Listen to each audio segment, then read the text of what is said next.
नमस्कार दोस्तों, मैं सुरेंद्र आपका एक बार फिर से बहुत बहुत स्वागत करता हूं मेरे चैनल टेक्निकल सुरेंद्र पर। तो ये बेसिकली कंप्यूटर बेसिक्स का पार्ट 3 है।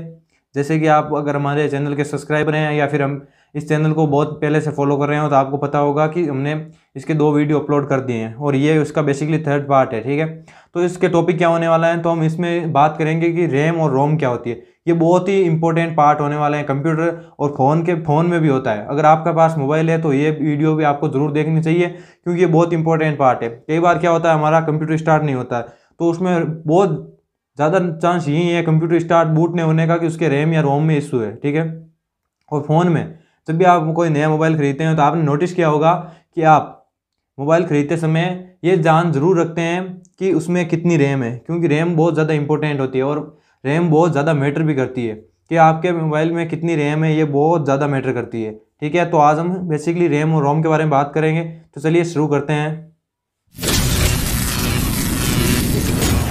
तो फर्स्ट ऑफ ऑल हम बात करेंगे रैम के बारे में कि आखिर रैम क्या होती है। तो रैम की फुल फॉर्म होती है रैंडम एक्सेस मेमोरी। ठीक है, आपकी इस फुल फॉर्म से तो कुछ ज़्यादा पता नहीं चल रहा है, लेकिन मैं इतना बता दूं कि ये इतना इंपॉर्टेंट पार्ट होता है हमारे कंप्यूटर और फ़ोन का कि अगर आप कंप्यूटर के सीपीयू को, जो होता है सेंट्रल प्रोसेसर यूनिट, जिसके बारे में हम आगे वीडियो में बात करेंगे, उसको अगर आप कंप्यूटर का दिमाग कहते हैं तो इसे मेमोरी को कंप्यूटर का दिल कह सकते हैं। अगर दिल हेल्थी नहीं रहेगा तो दिमाग क्या काम करेगा। ठीक है, तो आप इसे एक सिनेरियो की तरह समझते हैं कि आगे रैम का हमारे फ़ोन और कंप्यूटर में क्या काम होता है, ताकि आपको ज़्यादा आसानी से समझ में आ जाए।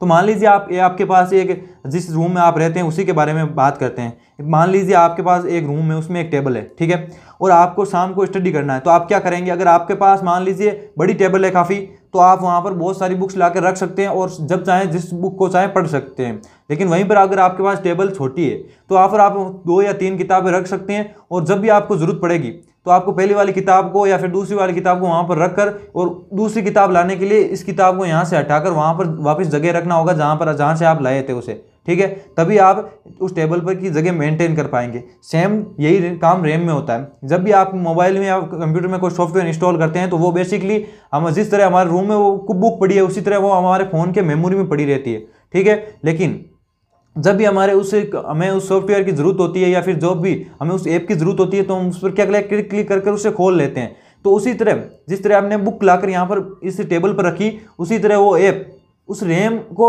यहाँ पर टेबल माना गया है। ठीक है, उस रैम में लोड हो जाता है। अब जितनी बड़ी रैम होगी उतना ही हम ज़्यादा काम कर पाएंगे। जिस प्रकार जितनी बड़ी टेबल होती है उतनी हम बुक एक साथ पढ़ पाते हैं। उसी प्रकार जितनी बड़ी रैम होगी उतना ही बड़ा हम काम कर पाएंगे, उतनी ही मल्टीटास्किंग कर पाएंगे। जैसे व्हाट्सएप चल रहा है बैकग्राउंड में, म्यूजिक भी चल रहा है बैकग्राउंड में, और फेसबुक पर मैसेज आ रहे हैं, इंस्टाग्राम पर मैसेज आ रहे हैं, और हम भी कुछ बतेरे काम में लगे हुए हैं। तो उसमें अगर आपके पास रैम अच्छी है तो आपको नहीं पता चलेगा, लेकिन अगर आपके पास रैम कम है तो फ़ोन लैग करता है क्योंकि उससे जगह कम मिलती है। मान लीजिए आपको कैपेसिटी आपके टेबल पर 3 ही बुक रखने की, आप 4 रखेंगे तो गिरेगी नहीं, क्या उधर उधर डगमगाएगी नहीं। उसी तरह रैम काम करता है। ठीक है, रैम का सिनेरियो पूरा उसी तरह काम करता है। अब रैम क्या होती है, आपने जान लिया कि रैम एक प्रकार का हमारा स्टोरेज होती है, जो जब भी हम कोई ऐप या सॉफ्टवेयर खोलते हैं तो उस पर क्लिक करते समय वो हमारे रैम में लोड हो जाता है, जिससे अब रैम क्या करती है, उसे एक फिक्स जगह लोकेट कर देती है कि इतनी जगह भाई तुम्हारी है व्हाट्सएप, इतनी जगह तुम्हारी है, इतनी जगह।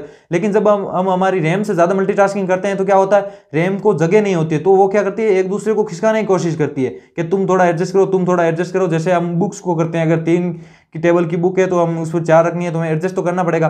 तो ऐसे ही वो भी एडजस्ट करने की कोशिश करती है, जिससे कि हमारा फ़ोन ले करता है। अगर हम भी एडजस्ट करेंगे तो किताबें फट जाएगी ना, उसी तरह वो भी ले करता है। ठीक है, अब उसी ले की समस्या को मिटाने के लिए आजकल लगभग कंप्यूटर और लैपटॉप में 2 GB की रैम तो होती ही होती है, जिससे कि आप अच्छी तरह से मल्टीटास्किंग कर पाएँ।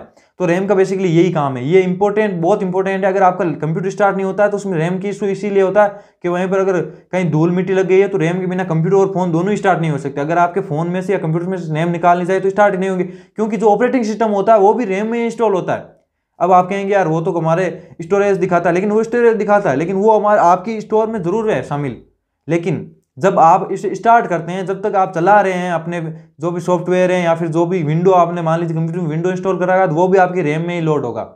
ठीक है, जब आप उसे बंद कर देंगे तो वो आपकी स्टोरेज में चला जाएगा। लेकिन जब तक आप उस पर काम करेंगे कंप्यूटर के विंडो पर या फोन में एंड्रॉइड जो चलता है उस पर, तब तक वो आपकी रैम में स्टोर होगा। तभी तो आपने देखा होगा कि कह रहे हैं कि बहुत बार कहते हैं कि यार विंडो 10 नहीं होता है, वो हमारी 1 GB या 2 GB रैम तो विंडो 10 ही खा जाता है, तो फिर आपको बहुत ज़्यादा रैम की जरूरत पड़ती है। इसीलिए कहते हैं क्योंकि रैम से ही सारे काम होते हैं। रैम इसीलिए बहुत इंपॉर्टेंट पार्ट है, जिसके कारण मुझे इस पर सेपरेट वीडियो बनाना पड़ा।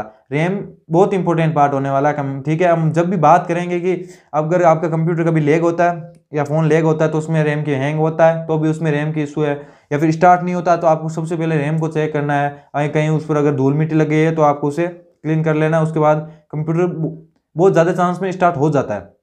अब थोड़ा रोम को भी टच करते हुए चलते हैं, उसको हमने छोड़ दिया बेचारी को पीछे, ठीक है। रोम क्या होता है? रोम को होते हैं रीड ओनली मेमोरी, जिससे सिर्फ पढ़ सकते हैं। वो हमारे कैसे फाइल होती है, मान लीजिए आपने अभी कहीं पर व्हाट्सएप पर गए, ठीक है, वहां पर सेटिंग चेंज किया आपने कि मेरे चैट का बैकअप होना चाहिए, ठीक है, कि मेरे चैट का बैकअप होना चाहिए।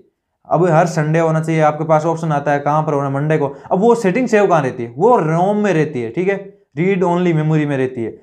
अब आपको वो सेटिंग हर बार, मान लीजिए आपने मोबाइल स्विच ऑफ किया और वापस खोला, तो आपको वो सेटिंग बार बार चेंज करने की आवश्यकता नहीं है, क्योंकि वो हमारी रोम में सेव रह जाती है, ठीक है। तो रोम और रैम दोनों के बारे में आज हमने बात कर लिया। अगली वीडियो आने वाली है, वो उस पर हम CPU के बारे में बात करेंगे कि आगे CPU का क्या काम होता है, उसे कंप्यूटर का दिमाग क्यों कहते हैं और वो कितना इंपॉर्टेंट है, ठीक है।